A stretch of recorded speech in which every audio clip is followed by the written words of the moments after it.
Alright, this is an original Tales First story, and honestly, this one took a turn I did not expect. Alright, let's get into it. My parents said, "We are done raising your mistake. Get out and never come back." Then they kicked me and my 5-year-old out in the middle of a snowstorm. 3 hours later, there was a knock at their door. They opened it and started screaming. If you're wondering how orange juice turned into homelessness, same. It was 10:45 p.m., the kind of late where the house was asleep and quiet, and the snow outside was doing that aggressive sideways thing, like it had a personal vendetta. My daughter Zoe couldn't sleep. Not, cute toddler can't sleep. She was 5. She had opinions now. She had questions. She had the emotional range of a tiny CEO who just discovered corporate betrayal. "I don't like the wind," she whispered, eyes shiny in the dark. "It's just weather," I whispered back. Like that was comforting. As if weather ever listened to logic. I scooped her up and carried her down the hallway because waking up my parents at night was like poking a bear and then acting surprised when it mauled you. The house was tense even when it was quiet. It was that kind of quiet that didn't feel peaceful. It felt like everyone was holding their breath, waiting for someone, me, to mess up. I tried to be careful. I tried to do everything right. I tried to be invisible. We made it to the kitchen. I flipped on the smallest light, just enough to see. I moved like a thief in my own house.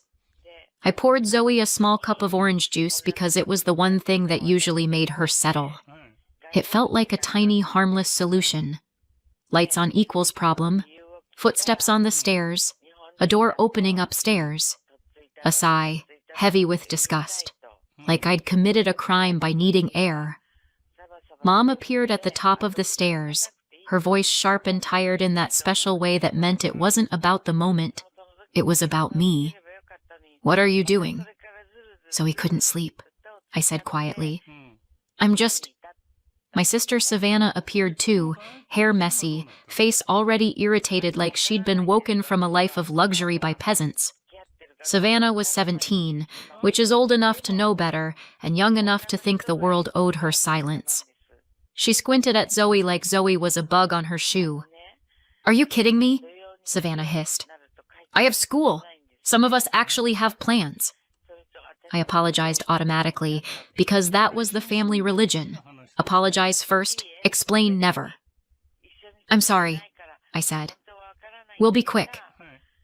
Savannah stepped farther into the kitchen, arms folded, and said, very calmly, like she'd rehearsed it, "Can you please just keep it down?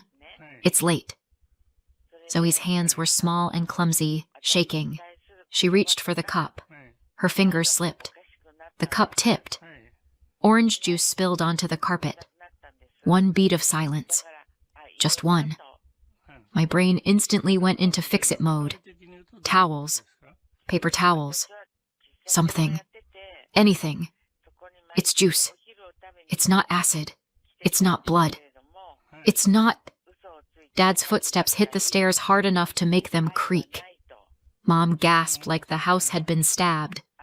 Savannah went cold and disgusted. "Are you serious?" I dropped to my knees with towels. "It's okay. It's fine. I'll fix it," I said, talking fast, talking small, like if I made myself tiny enough the moment wouldn't hurt us. Zoe's lip trembled. "I'm sorry. It's okay," I whispered. "Baby, it's okay."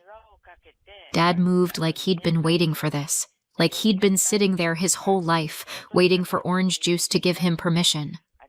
"I'm done," he said. "I'm done with this." Mom backed him immediately. "This house is not a daycare. We are sick of your mess." "I'll clean it," I said. "It was an accident. She's 5. Savannah added fuel like she always did. "She can't even control her own kid." Dad's eyes fixed on Zoe for half a second. Not like she was a child, like she was evidence. Then he said it. All of it. In one clean hit. Like the sentence had been living on his tongue for years. "We are done raising your mistake. Get out and never come back." For a second, My brain just stalled. Because what do you do with that? What do you do when someone says your child is a mistake like it's a fact? Like it's a stain? I stared at them from the floor, towels in my hands, orange juice soaking into the carpet like a crime scene. Dad, my voice sounded far away. It's snowing. It's a storm. Where are we supposed to? I don't care, he said. Mom didn't look at me. She looked at the carpet. Like the carpet was the victim. I kept thinking, they don't mean it. They'll cool down. Any second now someone will stop this. Any second now Mom will sigh and say, fine, just tonight. Any second now Dad will come to his senses. Nobody stopped it. Dad grabbed bags like he'd practiced this in his head, like there was a checklist and he'd finally gotten to use it. Mom yanked Zoe's coat off a hook and shoved it toward me like evidence. As Dad shoved a bag at me, he twisted the house key off my key ring. He curled it in his fist and said, "These aren't yours anymore." I felt the air leave my lungs. "Just let us stay tonight," I said. "Please. I'll sleep in the car in the driveway. You will not," Savannah said, voice tight. "You're not staying here." Mom didn't look at me. Savannah watched. Too calm. Too satisfied. Dad opened the door. Cold punched in like a fist. Snow blew sideways into the hallway. Zoe whimpered and pressed into my side. They pushed us out like we were trash that needed taking out before morning. The door shut. The lock clicked. It wasn't the shouting that broke me. It was that small, final sound. Zoe started crying right away. Full body, shaking sobs. She looked at the orange stain on her sleeve and whispered, "I'm sorry. It's my fault." I crouched down, wiping her cheeks with my thumbs, trying not to fall apart right there on the porch. "No," I told her. "No. Never your fault. Do you hear me? Never." Inside my head, panic screamed, "I have no plan. I have no one. I have a child." The porch light glared down on us like we were on stage. I hauled the bags to my cheap car, my one tiny piece of independence, and got Zoe buckled in. My hands were shaking so badly I fumbled the latch. Phone battery low. Bank account basically a joke. The kind of money that disappears the second you look at it. I searched my brain for names to call. It was late. Storming. Everyone I knew had warm homes they didn't want to complicate. So I started the car, because sitting still felt like dying. I aimed for the nearest place that meant lights and heat, cheap motel, 24-hour diner, anywhere that wouldn't ask questions and wouldn't kick us out for being too sad. The road was slick. Snow was coming down hard. The windshield wipers fought a losing battle. Zoe sniffled in the back seat. "Where are we going?" I answered too bright, because mothers lie to keep the world from collapsing. "An adventure," I said. Zoe didn't laugh. I was so focused on keeping the car straight that I didn't see the other headlights until an intersection. Ice. A blur. Another car slid. The impact hit hard enough to steal the air from my lungs. Zoe screamed. One sharp sound. And then it cracked into sobbing. The world narrowed to one thing. Her. I twisted around, hands shaking, scanning her face, her arms, her legs. "Talk to me, baby," I said, forcing my voice steady. "Look at me. Are you hurt? Where do you hurt?" She shook her head hard, crying. "I'm scared." I scanned again anyway. Her cheeks, her hands, her coat. No blood. Nothing obvious. Just fear. Loud and real. A woman approached through the snow, steady, controlled, not panicking. She looked in my back seat, saw Zoe's tear-streaked face, saw the bags, saw the whole picture. She didn't bark at me. She didn't accuse me. She didn't even seem angry. She asked quietly, "Why are you out in this weather with a 5-year-old?" I tried to lie, then couldn't. "We got kicked out," I heard myself say. "Tonight." Her face changed like she'd been slapped by the sentence. "What's your name?" she asked. "Clara," I said. Her eyes flicked to my face like she was checking it against a memory she didn't want to be right. Then she said very quietly, like she was talking to herself, "Clara Walker." I froze. "I haven't seen you since what? You were in my—" She stopped herself. "Where did you go?" How did she know my last name? I learned early that my role in the house wasn't daughter. It was buffer. Savannah cried. My parents soothed. I achieved. My parents nodded and moved on. If Savannah was upset, the universe stopped. If I was upset, I was told to be mature. I learned to shrink because taking up space always cost me. I didn't know why they needed a villain in the family until the year I got pregnant. Before that, I had a path, a real one. Sophomore year, I got into a selective State University Future Scholars Research Mentorship program for high-performing high school students. It wasn't a sit in a lecture and clap politely program. It was real work. Every Saturday, a small group of us met on campus and worked on a project. Data collection, presentations, reports. The whole "this could be your life someday" thing. And built into it was the part that made me feel like a person with a future. A weekly one-on-one mentor meeting. 15 minutes that felt like oxygen. Someone who asked me what I wanted, not what I'd done wrong. I kept one thing from that program. One small thing. I didn't know it would come back when everything fell apart. It was my future scholar's badge on a blue lanyard. I never wore it again, but I never threw it away. Back then, I thought my life was finally opening. Then I fell for Brendan. Brendan was sweet when it was easy and distant when it got real. He made me feel chosen after living in a house where I was mostly tolerated. So yes, I fell hard. Like a cliché. Like a girl who'd been starving for affection and mistook attention for love. When I found out I was pregnant, my first thought wasn't fear. It was, I can still do this. I can still finish school, still do the program, still be me. I was 15 at the time. Brendan was 17. He promised he'd be there, then stopped replying. Later, I found out that he moved away for college, to Europe. I haven't heard much from him since. I thought the hardest part would be telling my parents. I was wrong. I told them in the kitchen, hands shaking so badly I could barely get the words out. There was a pause, just long enough for hope to flicker. Then my mother's face changed first. Not anger, disgust. My father didn't ask if I was okay. He asked who knew. They didn't say, "How can we help?" They said things like, "Do you know what people will think?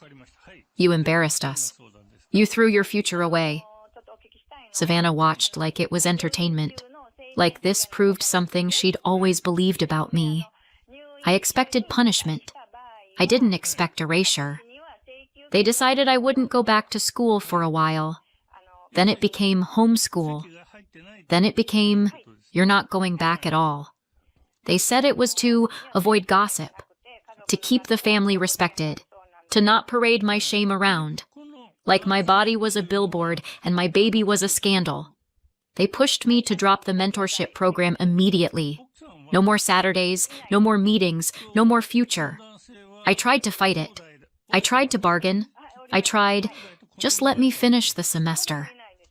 My father said something like, "If you weren't smart enough to avoid getting pregnant, you're not smart enough for college." And that was that. The program moved on without me. I stopped showing up. I stopped answering calls. The worst part is, I didn't even get to say goodbye. Zoe was born, and I loved her so fiercely it scared me. But in that house, love didn't protect you. It just gave them another target. My parents treated Zoe like noise, mess, inconvenience. Never fully cruel in public, always cruel in private.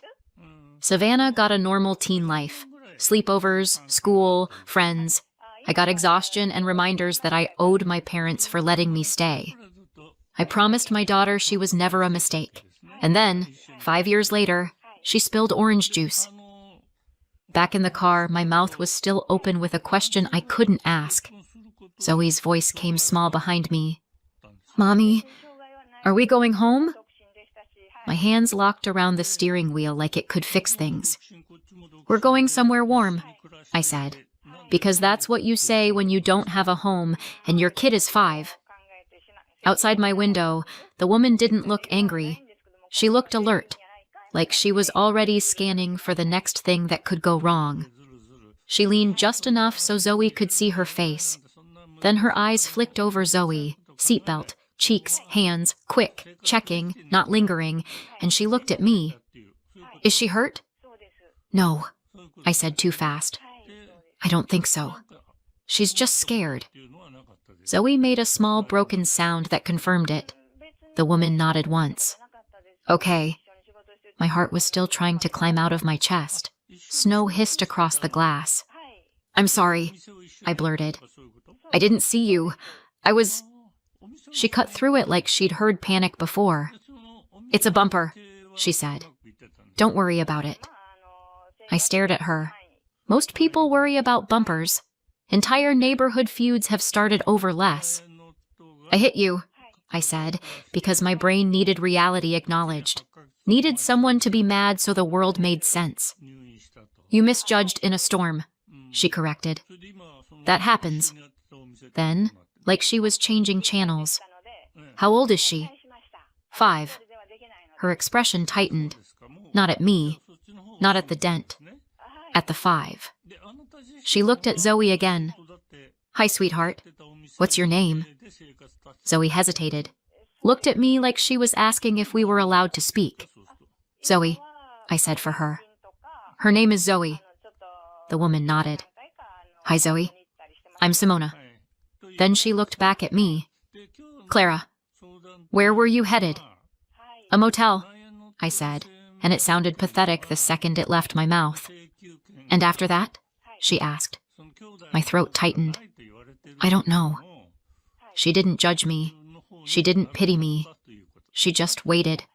Like she could tell the truth was right there and she didn't need to chase it. I swallowed. My voice came out small. My parents kicked us out, I said. Tonight?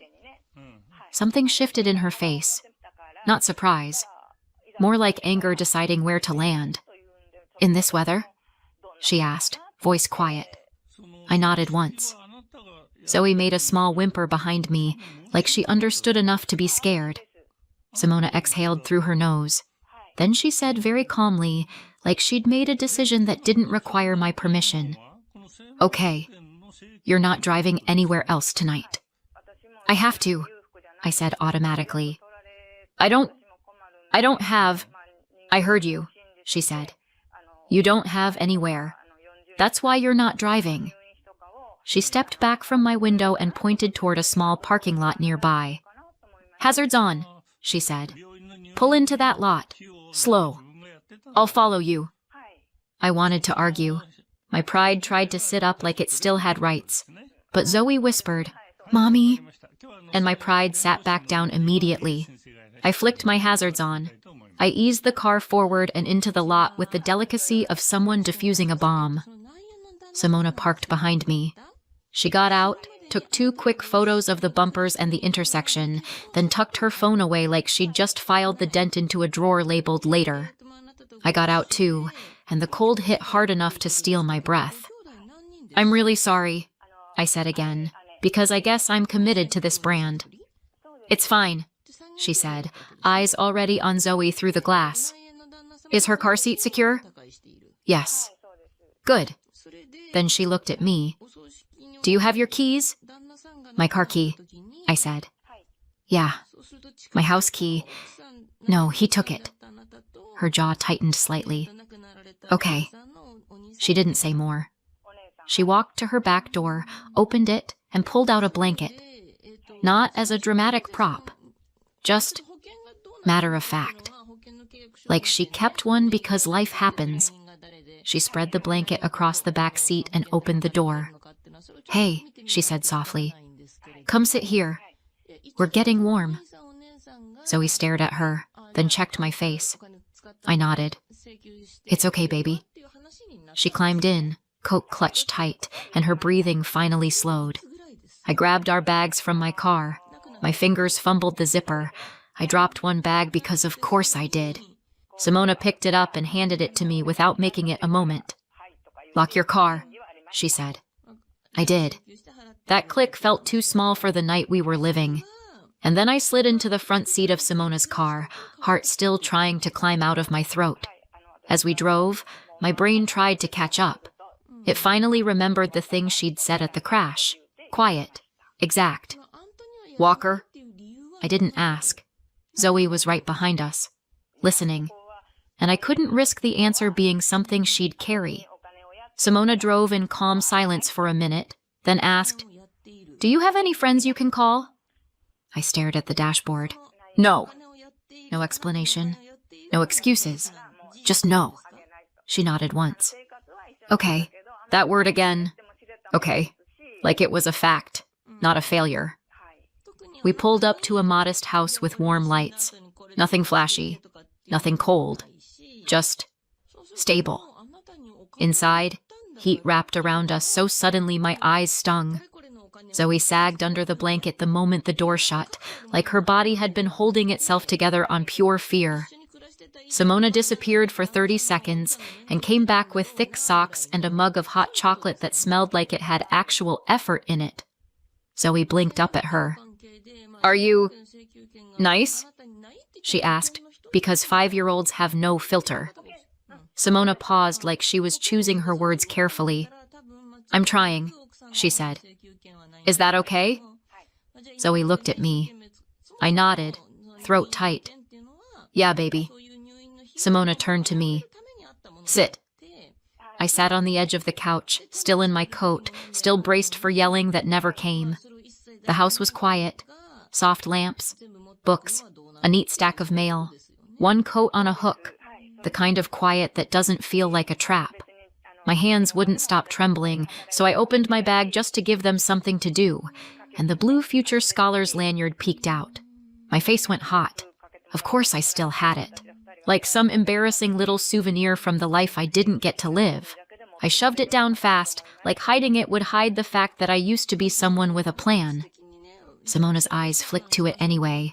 She didn't say anything, but she went still, just for a beat. Then she stepped into the light by the kitchen doorway, and my brain finally did the thing it should have done earlier. Her posture, her voice, the way she looked at me like I mattered. My stomach dropped. "No," I whispered. Her expression softened. Sadness, maybe. Or relief. Or both. "It's me," she said quietly. "Dr. Carr." The room tilted. Dr. Simona Carr. My mentor. 5 years ago. The one adult who'd looked at me like I had a future instead of a flaw. Zoe yawned and slid sideways against the couch cushion, too tired to notice my entire brain combusting. Dr. Carr kept her voice low. "Where did you go?" I tried to make it small. Life happened. She waited. Not pressure, space. And the truth came out in rough pieces. Pregnant at 15, pulled out of school, homeschool. No diploma, no program, no goodbye. Years stuck. Tonight's lockout. I waited for the look, the disgust, the disappointment. It didn't come. She nodded once, slow, then asked, "What's still in that house that you need?" "My wallet," I said automatically. "Zoe's school papers." I stopped, because my brain finally caught up. "My EpiPen," I said. "Shellfish allergy." I tried to shrug it off like it wasn't a big deal, like I wasn't one cross-contamination away from a nightmare. Dr. Carr didn't let me. "No," she said, quiet and absolute. "We're not gambling with that." "I'm not going back there." "Of course you don't," she said. "We'll get what you need." She slid a notepad toward me. "Essentials. Now." My pen moved. EpiPen. Wallet. Zoe's school papers. Anything with our names on it. Dr. Carr called non-emergency. I caught fragments. Lockout. Minor child. Emergency medication. Civil standby. Avoid confrontation. Then my phone lit up. Dad. Then Mom. I stared at the screen for half a second too long. Dr. Carr stayed close, silent. I answered. Hello? My dad shouted immediately. What did you do? We had police at our door in the middle of the night. Mom cut in, furious. How dare you call police on your own parents? Do you know how this looks? My throat tightened. The old reflex, apologize, shrink, tried to climb up my spine. I looked at Zoe, curled up on the couch, finally asleep. I called because I needed my EpiPen, I said. That's it. Dad scoffed. Always a story. I'm hanging up, I said. They talked over each other, louder, uglier. I hit end. Click. Later, an officer brought back the essentials, my EpiPen, my wallet, Zoe's forms, and took a brief statement. What happened? Are we safe? Is Zoe safe? When the door closed again, the quiet finally felt different.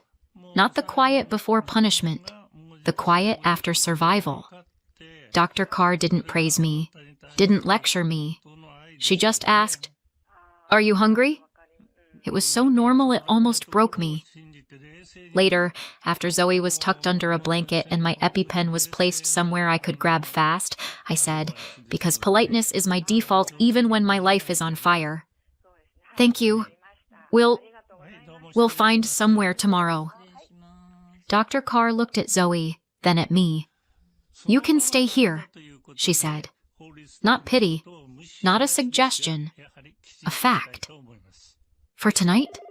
I whispered. She shook her head once. Until you're stable. Until you're safe. Zoe's eyes fluttered open, like she'd been listening from the edge of sleep. Can we stay? She whispered. And the scariest part was this. I still didn't know why she was doing it. Why she was so nice to us. I only knew what it felt like to imagine morning without fear. The next morning was quiet in a way that didn't feel peaceful. It felt like the calm after a fire. Everything still smells like smoke, even if the flames are gone. Zoe slept on Dr. Carr's couch like she'd earned it. I didn't. I sat upright, fully dressed, staring at my phone like it might bite. No calls, no texts, no screaming. The silence was suspicious. Dr. Carr slid a mug of coffee toward me like it was medicine. Not comforting, functional. She sat across from me. Where do you work? Grocery store, I said. Stocking. Mornings. And you're scheduled today? I missed it. She didn't blink. We'll call. We. That word landed like a door unlocking. She put the phone on speaker so I couldn't hide from my own life. I explained. Weather, accident, emergency. I can come tomorrow. My manager grumbled, but the shift stayed mine. When the call ended, my shoulders dropped a fraction. Zoe wandered in, rubbing her eyes. She looked around like she expected the room to vanish. Are we still here? She asked. Yeah, baby. I kissed her forehead. We're still here. Zoe nodded. Then, are they still mad? I almost told the truth. That my parents didn't have mad settings, they had permanent disappointment settings. Instead, I said, we're safe. Zoe accepted that like kids do, like safety is a fact you can hold on to. After I dropped Zoe at school, I came back and stood in Dr. Carr's kitchen like a person waiting to be yelled at. She glanced at me. You don't have to wear that face here. What face? The one that says you're bracing. I laughed once. It came out rough. Old habit. She nodded like she understood old habits too well. Then she said, matter of fact, you never finished school. My stomach tightened. No. GED? She asked. No. She didn't ask why. She didn't lecture. She just looked at me and said, do you want to finish? The question hit like a slap because I'd spent years believing I didn't get to want things anymore. I work, I said automatically. Zoe, she's in school, Dr. Carr said. And you're smart. That was, I started. 5 years ago, she finished. Not 50. I hated that she was right. She slid a notepad across the table. Not a motivational quote. A plan. 2 hours a night, she said. 4 nights a week. We start small. We don't negotiate with shame. I stared at the notepad like it might explode. And if I fail? I asked. Then you take it again, she said, like gravity was optional. That was the moment it stopped feeling cozy. It felt like rebellion.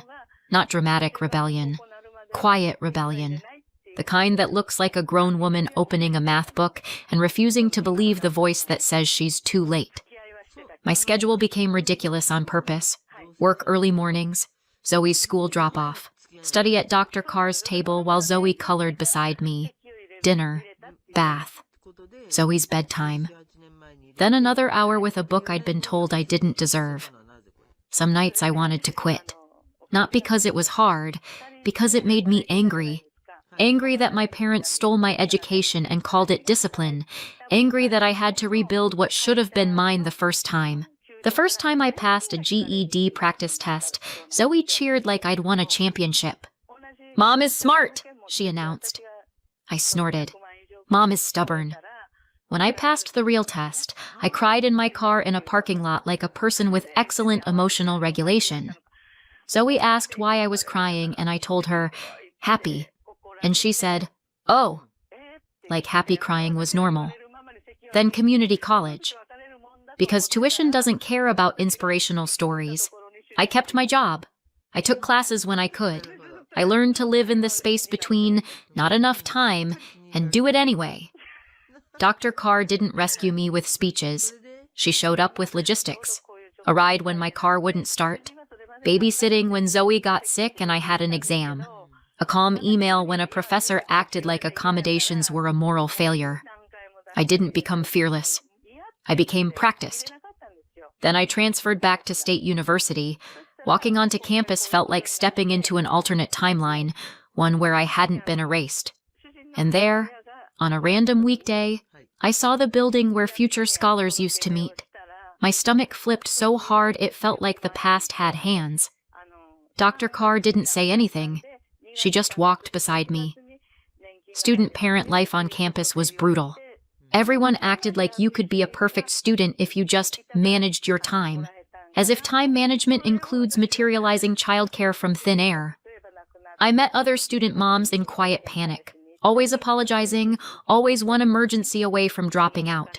So I started helping, small at first. A group chat, shared notes, babysitting swaps, a list of, who can you call at midnight? Dr. Carr watched it grow, and one night slid an envelope across her table. Funding opportunity, she said. Write a proposal. I stared. I'm not qualified. She lifted an eyebrow. You're living it. That's more qualified than most. So I wrote it. We got the grant. Then another. The first time a mom told me, this kept me enrolled. I went to the bathroom and cried for exactly 30 seconds because I still had a shift to work. Somewhere in that year, Dr. Carr's kindness started to feel less like charity and more like choice. Zoe's drawings appeared on her fridge. Snacks Zoe liked were always in the pantry. A small toothbrush in the upstairs bathroom that hadn't been there at first. One night, Zoe fell asleep on the couch with homework on her lap. Dr. Carr covered her with a blanket and stood there for a beat too long. The question slipped out before I could swallow it. Why are you doing this? Dr. Carr didn't look at me right away. She watched Zoe breathe. I thought I had time, she said quietly. I waited. I kept postponing the family part, she added. Career, tenure, later, and then, later didn't show up. Her voice stayed controlled. Her hand didn't. This house has been quiet for a long time, she said. I didn't know what to do with that honesty, so I made it a little lighter. So, we're your loud little invasion. Her mouth twitched. Something like that. Then she looked at me and said the part I'll never forget. I chose you. Not because I needed a project, because no child should grow up believing she's a mistake. My throat closed. I nodded because I still didn't know how to accept something good without apologizing for it. By the time graduation came, Zoe was 10, old enough to remember the storm like a scar. And Savannah was graduating too. Same university, same ceremony. My parents were there for her. Of course they were. I saw them before they saw me and felt something old try to rise, an instinct to shrink. It didn't win. The announcer's voice rolled through the auditorium. Please welcome our student speaker and founder of the Student Parent Support Initiative, Clara Walker. I stepped into the light. Savannah was clapping, then her hands froze midair. 2 rows behind her, my mom's face drained so fast it looked unreal. My dad leaned forward, staring like his eyes could undo time. I reached the podium and adjusted the mic. Good evening, I said. I'm Clara Walker. I'm a graduate. And I'm a mom. Zoe sat near the front with Dr. Carr, staring up at me like she was holding me steady. When Zoe was 5, I said, my parents looked at me and said, we are done raising your mistake. Get out and never come back.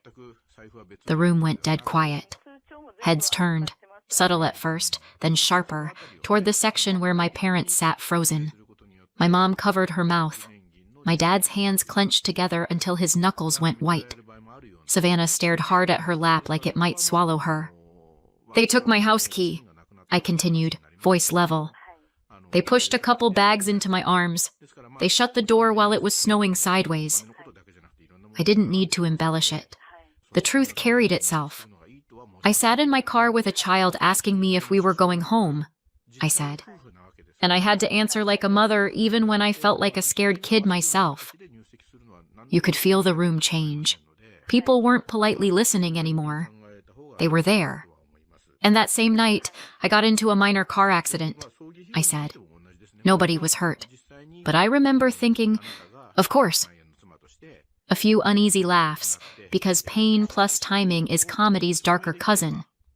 The woman who got out of the other car didn't care about the bumper, I said. She asked me one question. Where are you going? I paused. I said, I don't know. Silence. Heavy. Real. She took us home, I said. She gave us a home. I turned toward the front row. That woman is Dr. Simona Carr. Applause hit fast. Dr. Carr didn't stand. She just nodded once, eyes bright. That's why this initiative exists, I said. Because being smart doesn't matter if you don't have childcare. Ambition doesn't matter if one sick day can knock you out of school, and nobody should have to choose between feeding their kid and finishing a degree. I let it land. If someone has ever called you a mistake, I finished, voice steady, they were wrong. I stepped back from the mic.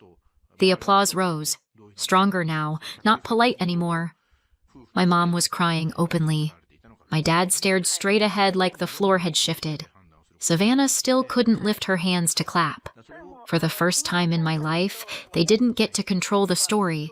Afterward, they found me. Of course they did. Tears. Apologies.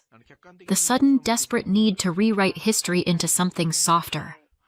I didn't raise my voice. I forgive you, I told them, because I didn't want poison in my body forever. But I'm not coming back. They tried family is family. I looked at Zoe, then at Dr. Carr. No, I said quietly. Family is who shows up. And I walked away. Not angry, not triumphant, just done. Because my life wasn't a punishment anymore. It was mine. Everyone loves to say, but they're your parents, until they're the ones getting thrown out in a snowstorm. I forgave them. I just didn't hand them access to my life. Reconnect or no contact. What would you choose? Comment below. And subscribe if you want more. At 35, I finally bought my dream condo in Denver. And then my sister screamed, "Then get out!" at me in my own living room after I'd spent weeks babysitting her kids and paying for everything. I didn't scream back. I did something else instead. A couple of months later, my parents showed up at my door with a rhubarb pie and an apology, right after they'd kicked my sister out themselves. The call came on a Tuesday evening, right when my day had finally stopped buzzing. "Julia, we need a place to stay, just for about a month." That was my sister, Vanessa.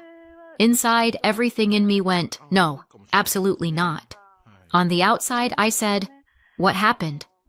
"Our landlord's doing this huge renovation," she sighed dramatically. "We have to move out for a while." "Okay. And Mom and Dad's place?" She actually snorted. "Julia, they have a tiny one-bedroom in that old brick walk-up. There are 4 of us. Where are we supposed to sleep? On the stove? And Anthony's commute from there would be like 2 hours each way. From your place, it's 20 minutes. You've got 3 bedrooms, space, a balcony.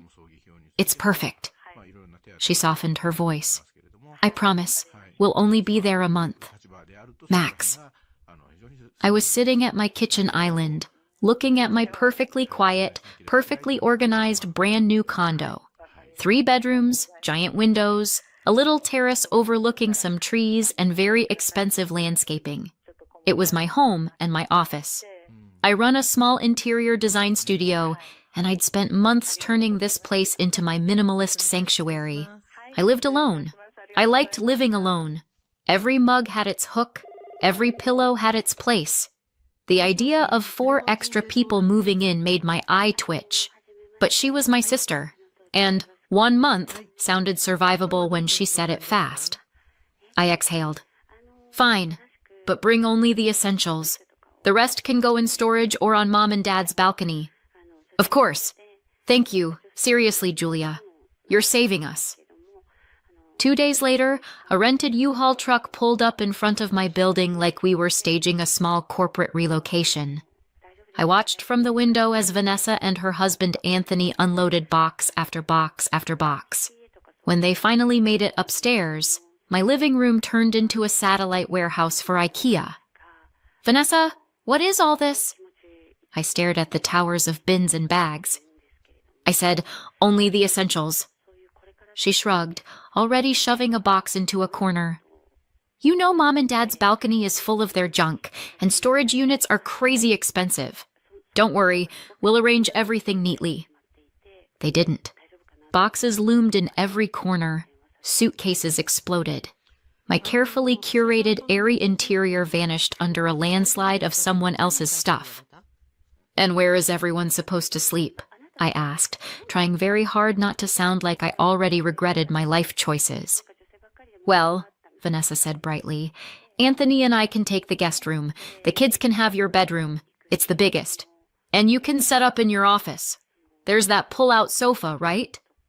So that's how I ended up unfolding a creaky sleeper sofa in my workroom, giving my own bedroom to an 8-year-old and a 6-year-old, while my sister and her husband took over the guest room. My perfect floor plan collapsed like a card house. The first few days were educational. The kids came home from school like someone had shot them out of a cannon. They didn't walk. They ricocheted. They screamed, argued, body slammed each other down the hallway. I kept telling myself, "It's just a month. You can survive a month." Vanessa worked part-time at a chain clothing store. Mornings, she dropped the kids at school. She'd be at the store until 2, sometimes 3, and then, instead of picking them up early, she'd grab coffee with friends, or swing by the mall real quick, or check out this new place for late brunch. Which meant that on more days than not, my nephew and niece came home from after-school care straight into my office. "Aunt Julia, play with us!" my 8-year-old nephew yelled one afternoon, bursting in while I was hunched over a budget spreadsheet for a big client. "I'm working, babe," I said. "Big deadline." "We're bored," he groaned. "Mom said you'd watch us." His little sister poked her head in behind him, clutching a stuffed animal by the ear. "Aunt Julia, I'm hungry." The first few times, I made them grilled cheese sandwiches, sliced apples, pulled yogurt out of the fridge. A week in, I realized I was spending more time as a live-in cafeteria than as a designer.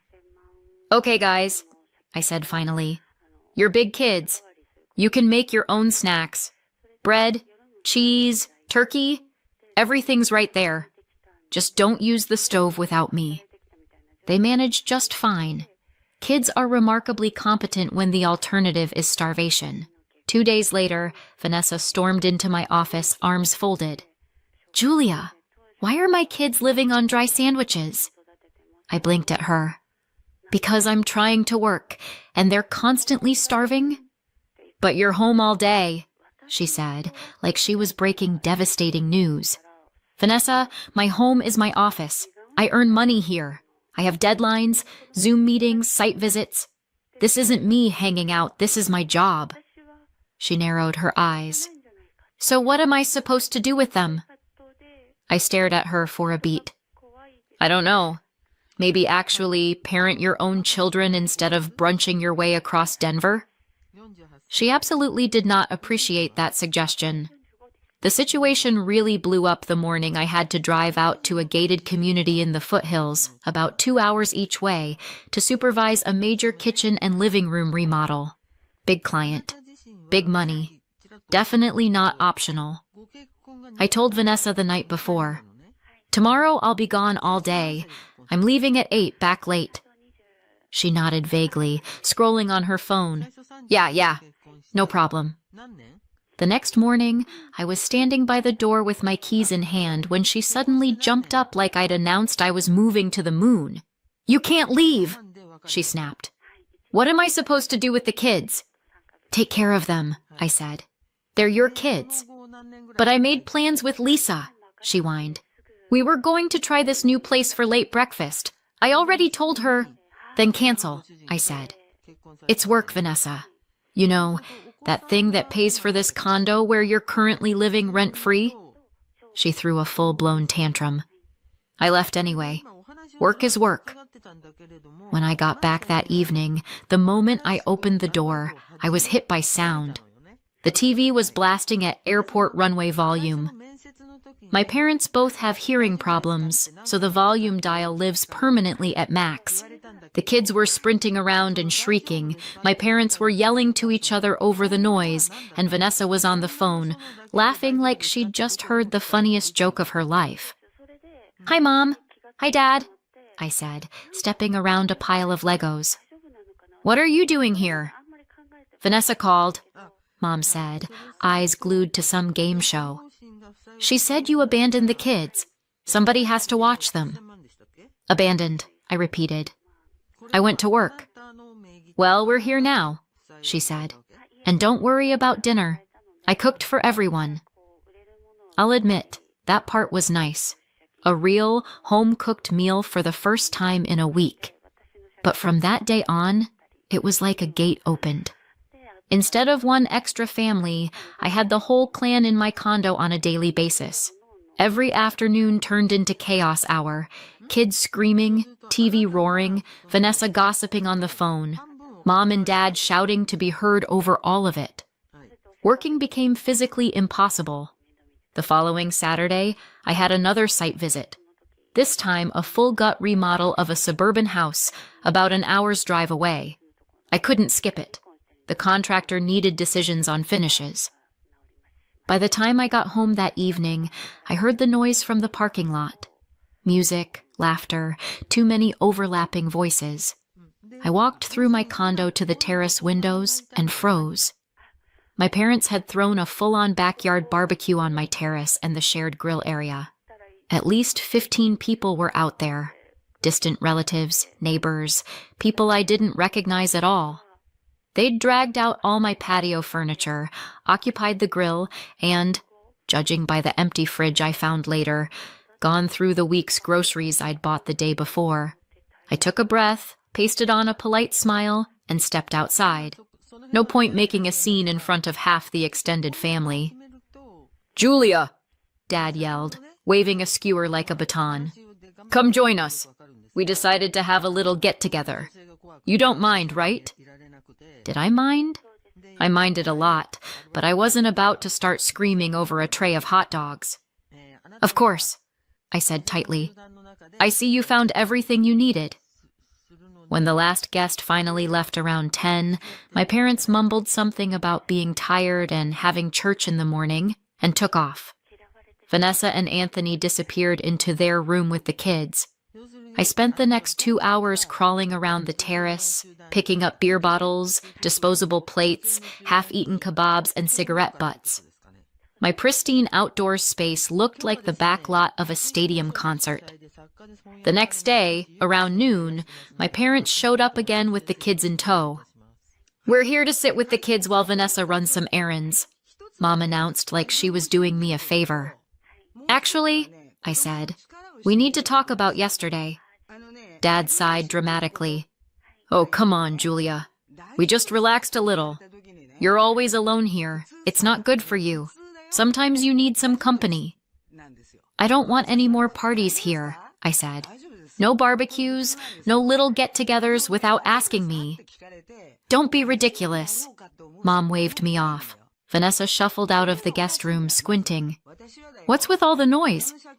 "I'm explaining to Mom and Dad that there are no more parties in my condo," I said. "Ever." "Julia, they just wanted to have some fun," Vanessa said. "You make such a big deal out of everything." "This is my home, Vanessa," I said. "Also, your month is almost up. When exactly are you guys moving back?" Vanessa went quiet so fast it was like someone hit mute. Anthony suddenly discovered something fascinating on his phone and refused to look up. Later that week, I got a text from my realtor, Mark. "Hey, sent you that list. 20+ rentals in their old neighborhood." I forwarded it straight to Vanessa. "Here are more than 20 options in your old area. Start calling." A minute later, she stormed into the kitchen, phone in hand. "Julia, have you lost your mind? We're family." "Families don't lie about how long they're staying," I said calmly. "Families don't throw parties in your home without asking. Families don't turn you into a free nanny while they drink overpriced lattes." My parents, who had dropped by just to say hi, looked suddenly very interested in the floor. Dad cleared his throat. "Maybe we should head home. You guys can work this out." After they left, Vanessa and Anthony locked themselves in the guest room. I could hear them arguing quietly through the wall. A week later, the utility bills arrived. Normally, my electric bill was around $80. This month, over $200. Water, usually $30, was now more than $100. Gas had pretty much tripled. And when I added up my grocery receipts, my usual $400 a month had exploded into over $1,600. That wasn't even counting whatever my parents had blown on their barbecue. That night at dinner, I laid it out. "I've gone through the bills," I said. "If you're not going to move out next month, we need new rules. You'll pay $700 a month plus half of all utilities and groceries." Vanessa choked on her pasta. "700? She sputtered. "Are you insane?" "That's what it costs to house and feed 4 extra people," I said. "We are not paying you rent," Anthony snapped. "You're our sister, not a landlord." "Great," I said. "Then you have exactly 2 weeks to find another place. After that, I'm changing the locks." They stormed off to their room and slammed the door like teenagers. The next day, my parents showed up and came at me the second I opened the door. "You can't throw your own sister out on the street," Mom practically sobbed. "She's not on the street," I said. "She has options. She just doesn't want to use them." "You're cruel," Mom said. "I'm reasonable," I replied. "This is my home. I decide who lives here." "We didn't raise you like this," Dad said stiffly. "You raised me to stand up for myself," I said. "That's exactly what I'm doing." They left, offended, clearly assuming I'd calm down and apologize. I didn't. For the next few days, Vanessa and Anthony didn't speak to me at all. The kids were quiet. My parents stopped dropping by to help. Honestly, it was the most peaceful week I'd had since they moved in. The following week, I had to go out of town for 3 days to oversee a big commercial project, a full redesign of a chain's flagship office space a few hours outside Denver. It was the kind of job that could fund a good chunk of my year if I did it right. I left early Tuesday morning. By Thursday night, I was dragging myself back up to my building, already fantasizing about my couch and silence. From the parking lot, I could hear the noise. Music, shouting, laughter. I ran upstairs. When I opened my front door, 20 strangers turned to look at me. Someone had dragged my speakers into the living room. There were beer bottles on every flat surface. My coffee table was serving as a buffet for chips and dips. My sofa had become a trampoline. "What the hell is going on here?" I shouted. "Everybody out! Now!"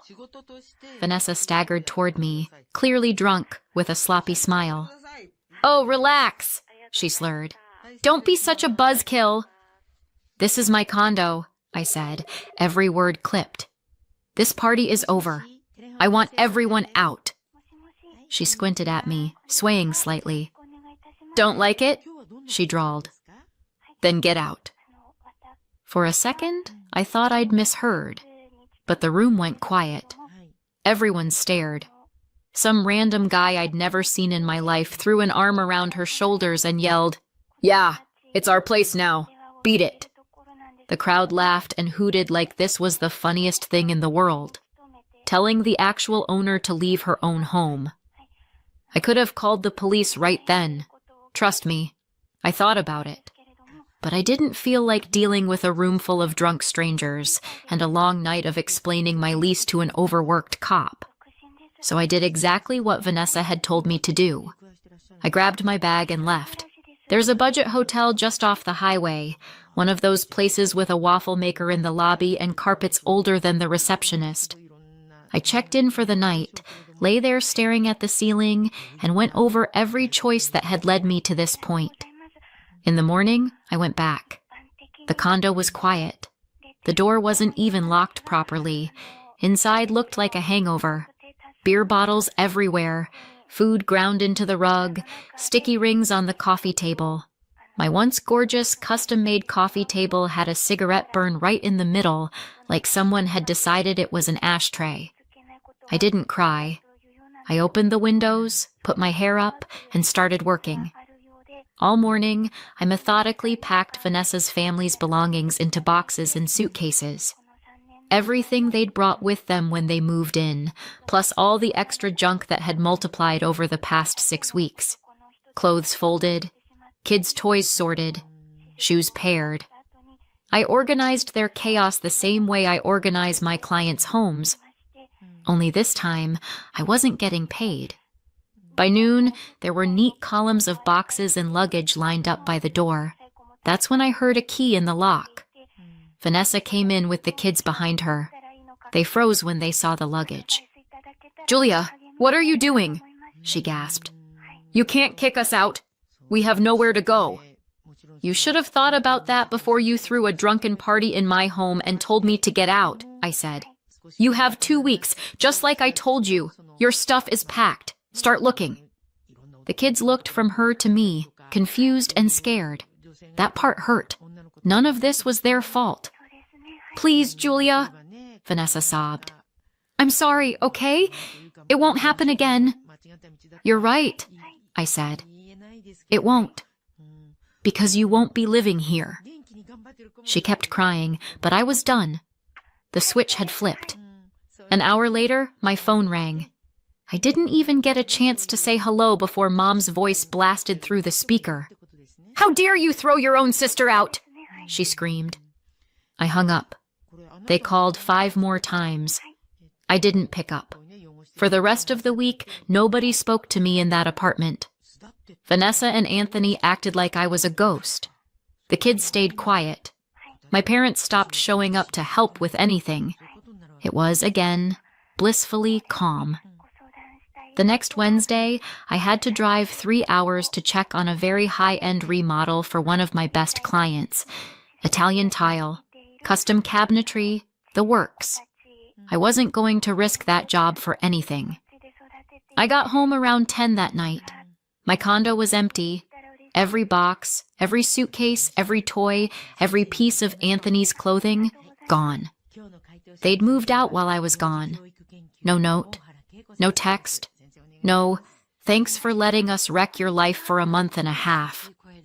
Definitely no envelope of cash to cover the giant utility and grocery bills they'd helped create. I walked from room to room, almost in shock. The living room was a living room again. My bedroom was my bedroom. My office was just an office. Not a makeshift bedroom with a lumpy pull-out sofa. No screaming, no TV roaring, no Legos under my feet. Just silence. I didn't feel abandoned. I felt something else. Relief. That weekend, I did a full reset. Deep cleaned the bathroom, shampooed the rugs, put my furniture back where it belonged. By Sunday night, the condo looked exactly the way it had the day before that U-Haul truck ever pulled up. And then, nothing. For 2 months, total radio silence. No calls from Vanessa. No texts from Anthony. My parents pretended I'd been temporarily removed from the family group chat of life. I threw myself into work. I took on 2 big projects at once, hired another designer, and started scouting an additional workspace in a nearby office building.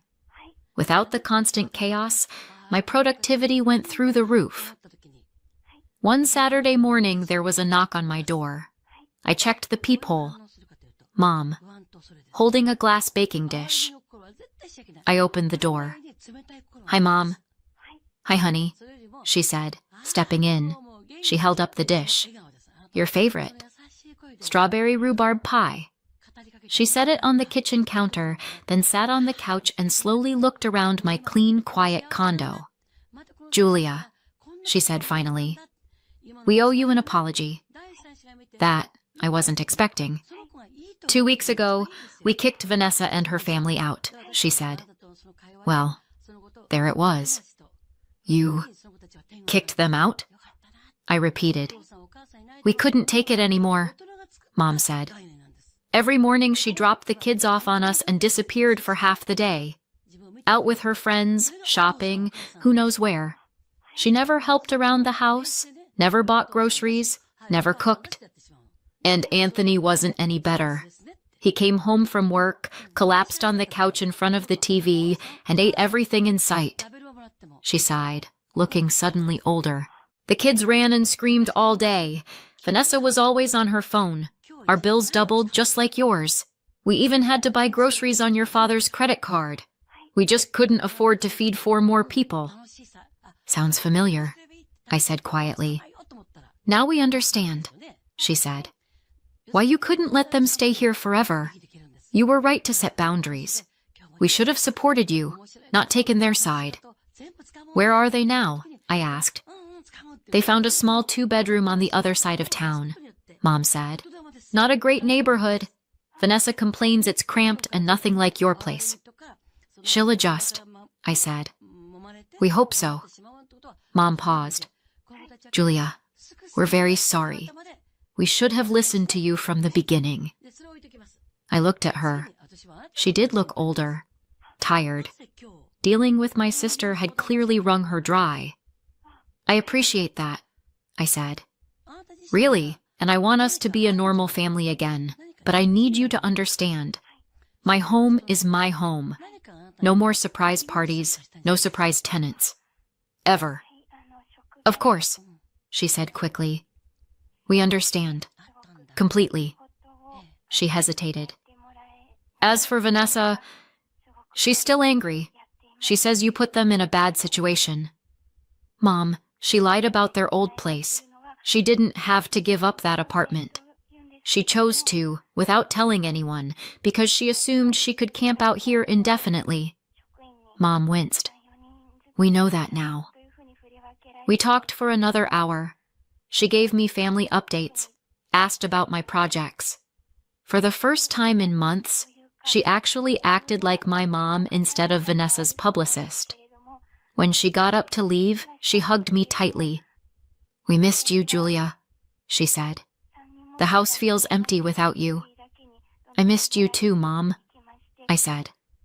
After she left, I sat alone in my quiet living room, eating a slice of strawberry rhubarb pie. It tasted like childhood, sweet, a little tart, full of memories. I was glad my parents were back in my life, but I was even more glad I'd protected myself before they all dragged me under. After that, things slowly went back to normal. My parents started coming over for Sunday lunches again, just them. No kids, no Vanessa, no drama. Unspoken rule, we didn't talk about my sister. They didn't bring her up. I didn't ask. Work took off. Without constant interruptions, I could finally take on bigger projects. I signed a contract to design the interiors for an entire new condo building, 12 units, turnkey, the biggest job of my career. Around the same time, I started dating Kyle, a general contractor I'd worked with on a few projects. We went out for dinner after a final walkthrough one night, and it slowly turned into something more. Eventually, I told him the whole saga with Vanessa. He shook his head. "You did the right thing," he said. "I've seen it so many times. Family moves in just for a while, and 5 years later they're still parked on the couch, eating you out of house and home." Sometimes, late at night, I'd wonder if I'd been too harsh. He'd look at me and say, "They lied about how long they were staying. They doubled your bills. They dumped their kids on you while your sister partied. And then she threw a drunken party in your condo and told you to get out of your own home. You weren't cruel. You defended yourself." He wasn't wrong, but it still felt strange to have no contact with my own sister. About 6 months after Mom's pie and apology visit, I ran into Anthony on the street. He looked just as surprised as I felt. "Hey, Julia," he said awkwardly. "Hey, Anthony," I replied. "How are you?" "Fine," he said. "The new apartment's smaller than we'd like, but we're managing." "That's good," I said. He shifted from foot to foot. "Listen, I wanted to say something. I know things got out of hand when we were living with you." "It's fine, Anthony," I started. "No, it's not," he said. "It wasn't okay. I should have been paying more attention. We took advantage of your hospitality. I'm sorry." It was the first real apology I'd ever heard from anyone in that branch of the family. "I appreciate that," I said. "I really do. The kids ask about you sometimes," he added. "They miss Aunt Julia." That hit harder than I expected. "I miss them too," I admitted. "Maybe someday things will get better." "Maybe," he said. But I knew nothing would really change unless Vanessa herself owned what she'd done. And according to my parents, she was still blaming me for everything. Time passed. Business stayed good. Kyle and I got engaged. Our wedding was at a lakefront venue outside the city. About 50 guests, perfect weather, great food. My parents were there, genuinely happy for me. We didn't invite Vanessa. Mom said she wouldn't have come anyway. She was still offended and insisted I had ruined her life by refusing to let her live in my condo forever for free. About a year after that, I bought a small vacation condo in Miami, partly for weekend getaways, partly to rent out short-term. Life, compared to the chaos of those months, felt almost suspiciously calm. Then Mom called one afternoon. "Julia," she said, "Vanessa and Anthony are getting divorced." I sat down. "What happened?" "I don't know all the details," Mom said. "But apparently it's about money. Anthony got tired of her spending and never taking responsibility for anything." "Where are the kids going to live?" I asked. "With Anthony," she said. "Vanessa moved in with some friends on the other side of town. She's still working part-time at that clothing store." I felt bad for the kids, but I can't say I was shocked. Vanessa was never good with money or accountability. Fast forward 2 years from the day that U-Haul first pulled up. I'm sitting in my beautiful, peaceful condo with my husband, running a successful design business. I have solid relationships with the family members who actually respect me. My phone chimed. Text from Mom. Vanessa just got kicked out of her friend's place. She's asking if she can stay with you again. What should I tell her? I stared at the screen for a second, then typed back. Tell her no. We're too old for that kind of chaos. A minute later. Already did. Just wanted you to know. I set the phone down and looked around my living room. Clean, organized, quiet. Exactly the way I like it. People sometimes think cutting off a relative is always wrong. That family is family, no matter how badly they treat you. Here's what I've learned. You can't help people who don't want to help themselves. You can't have a healthy relationship with someone who only sees you as a resource to exploit. Vanessa made her choices, and I made mine. I chose to protect my peace, my home, and my financial stability. I've never regretted that decision for a second. Some families can be toxic, even if you share DNA. The family you choose, the people who respect your boundaries and root for your success, those are the relationships worth keeping. I'm living proof you can be happy and successful without letting other people's failures drag you down, even if those people happen to be your relatives. But tell me, did I go too far or just far enough? Let me know in the comments. And if you want more stories like this, don't forget to subscribe and hit the bell.